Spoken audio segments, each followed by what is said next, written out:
If this date is correct, then there's something down there. 9 years ago, the crew of Discovery 1 had a technical mishap with their ship's computer, which ended with 4 dead and 1 missing, which, by an amazing coincidence, was the exact same result from an ill-advised expedition to cross the Andes, crewed by people whose only qualification was that their name was Andy. Discovery was sent up and everything went wacko. You catching my drift? This film's a sequel of sorts to one of the greatest science fiction movies of all time, yet this is not one of the greatest sequels of all time. Why are you telling me this? 2010.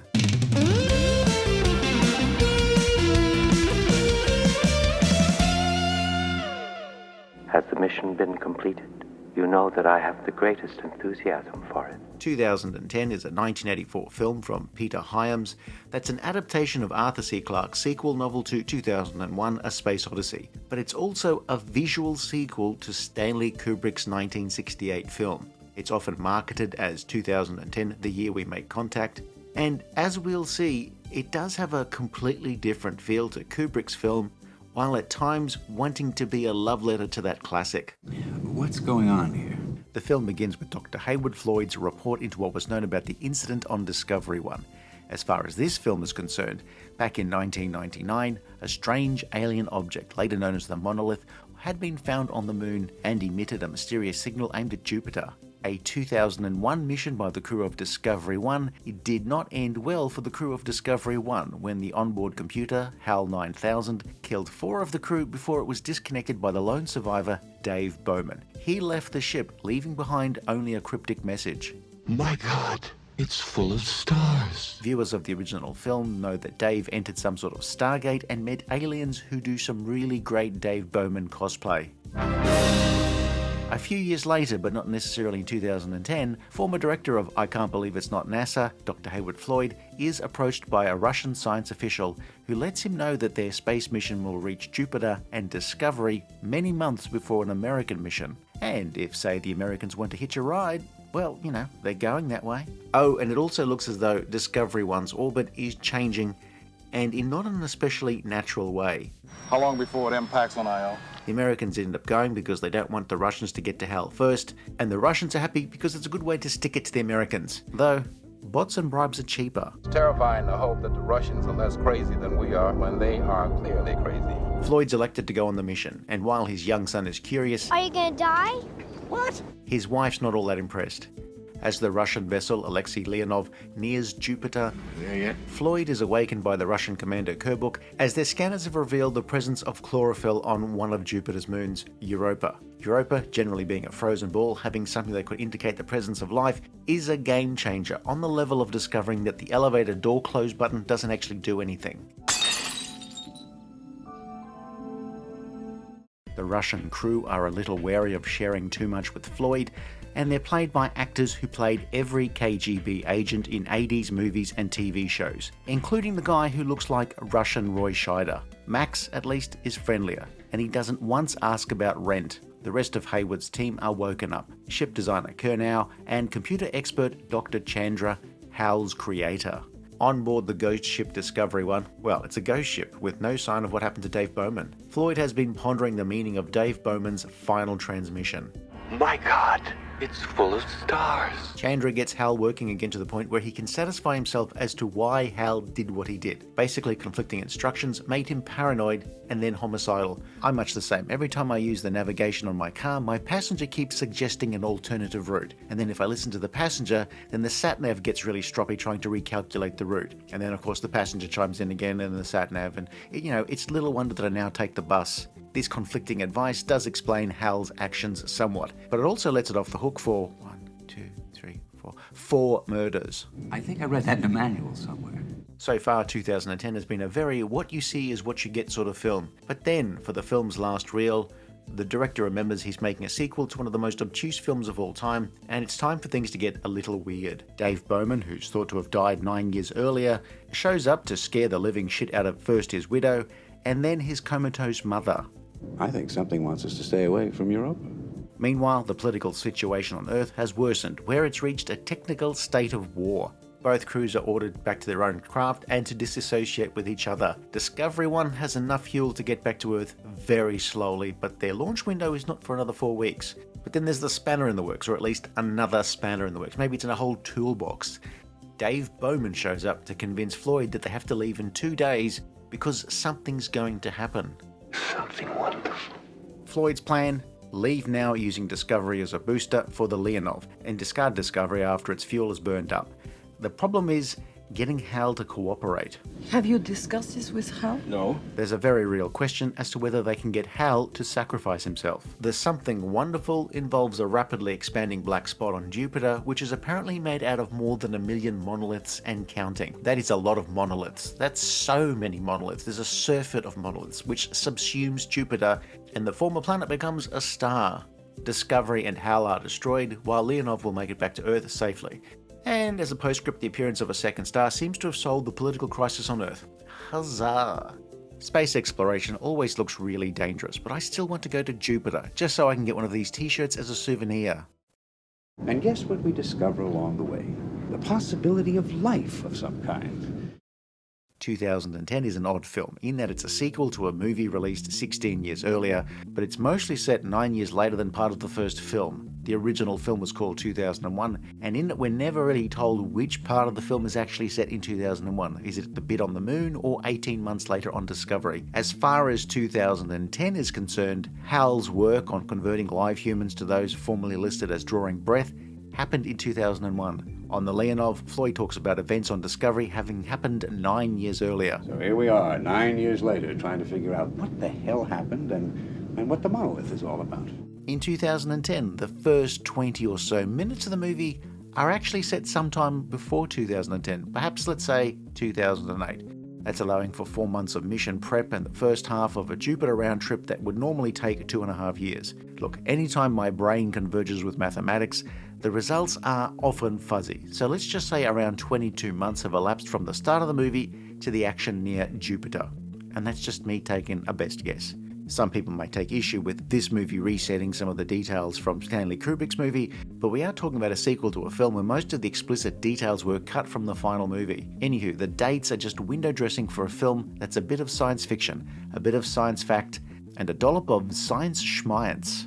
Still, those heightened political tensions at the start of the movie do seem to just simmer away quietly until Flloyd and company reach Jupiter. The film treats the ending as wondrous and ignores any potential repercussions on our planet should another star suddenly form in our solar system. Would a new star suddenly appearing in the solar system not have, more serious side effects to things like Earth's orbit, even more severe than the time our moon broke out of Earth's orbit on September 13, 1999? This is crazy. You bet it is. We've covered the film 2001: A Space Odyssey before, but the general gist goes like this. In the mid-60s, director Stanley Kubrick wanted to make a realistic science fiction movie that wasn't terrible, and he partnered with science fiction author Arthur C Clarke on a new project where the pair would co-write a movie script and a novel. Kubrick would eventually take point on the movie side, while Arthur C Clarke did the bulk of the work on the book. The film 2001: A Space Odyssey was released in 1968, with the book being released a few months later. We spent years trying to attach some cosmic significance to that and came up with nothing. Kubrick's film contained minimal dialogue and even fewer explanations, while Clarke's novel was less poetic and more interested in explaining what was going on. Clarke's novel had Dave Bowman describe what he saw when entering the Stargate, while the movie had less explanatory dialogue than an army drill instructor who just gives a raw recruit a bazooka on his first day and then just nods. Needless to say, my first day of basic training was also my last day of basic training. I know it's a bit silly. Bowman's last words in the 2001 book, but not the 2001 movie, somehow became a meme. Arthur C Clarke would go on to write several sequel novels, with the first published in 1982, which was 2010, Odyssey 2, the story of which would form the basis of this movie, which was released in 1984. Peter Hyams had already had several films under his belt, with a few leaning into science fiction themes. His 1977 conspiracy thriller Capricorn 1 was a solid hit, but his 1981 science fiction western Outland did not do as well. From 2010 onwards, that's the film, not the year, Hyams would often function as his own director of photography, and on this film he writes, he produces and directs, a feat that in some ways mirrors Stanley Kubrick on the 1968 film. Heywood Flloyd had taken the fall for the failed Discovery 1 mission and had felt a little guilty over the results. His first wife had died, he'd remarried and had a young son.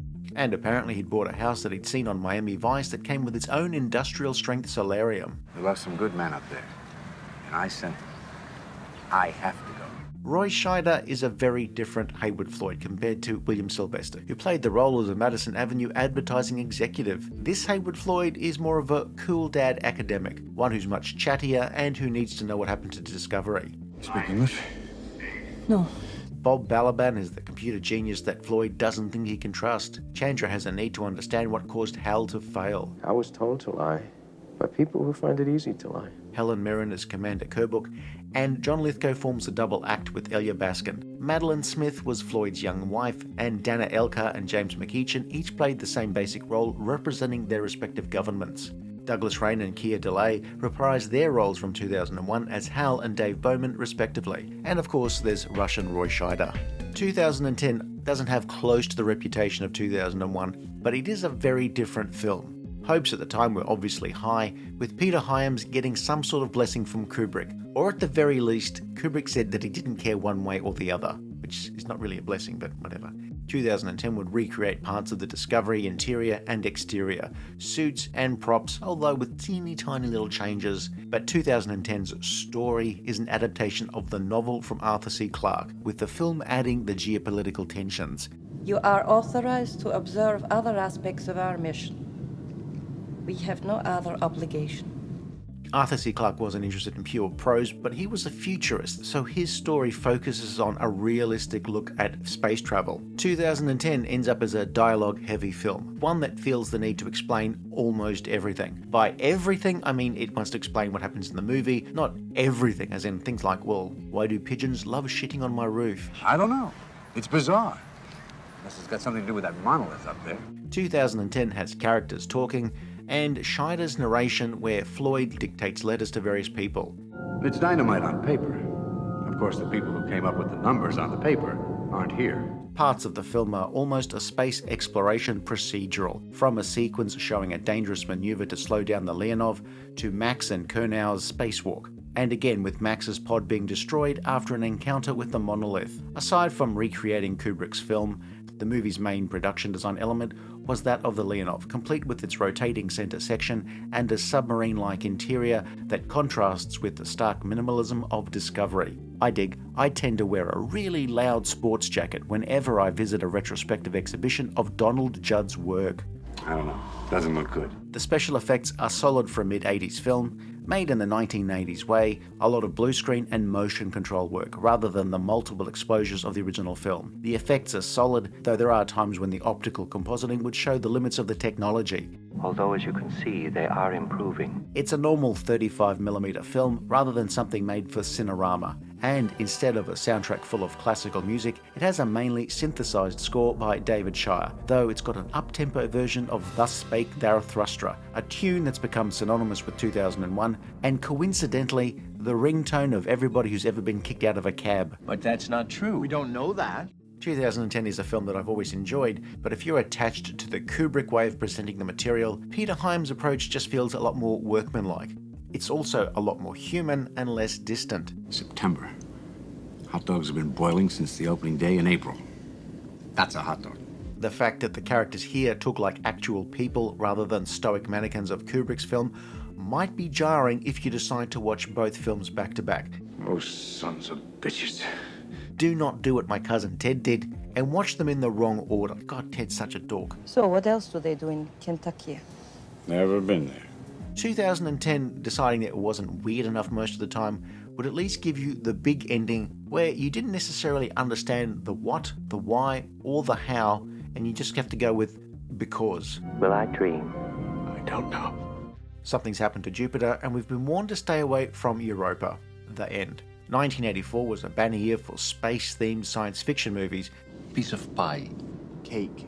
Piece of cake. But also a banner year for them failing at the box office. 2010, Starman, The Last Starfighter, Buckaroo Banzai, Dune, Ice Pirates, all of them disappointed at the box office, with only really Star Trek 3, The Search for Spock, seeming to turn a decent profit. You don't know that. I believe that. With a budget approaching $30 million, 2010 was released in 1984 and managed to bring in maybe around $40 million at the US box office. So that would not be considered a huge success. 2010 is a weird movie because it is not trying to be an action movie, though it does have set pieces. And for the time it was quite rare in that it was aiming to be a serious science fiction movie. 2010 is a film that dared to be a sequel to a movie that had acquired a legendary reputation, but it is one that is made more digestible, more human, but lacks a little of the mystery and doesn't quite have the same level of artistic vision behind it. Peter Hyams said he was never trying to top 2001.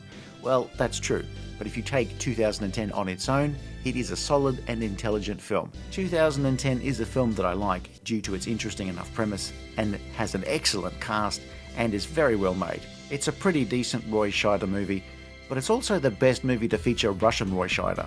It is better for the mission if you leave. If you enjoyed this review, please like and subscribe, leave a comment below, or check out some of our other videos.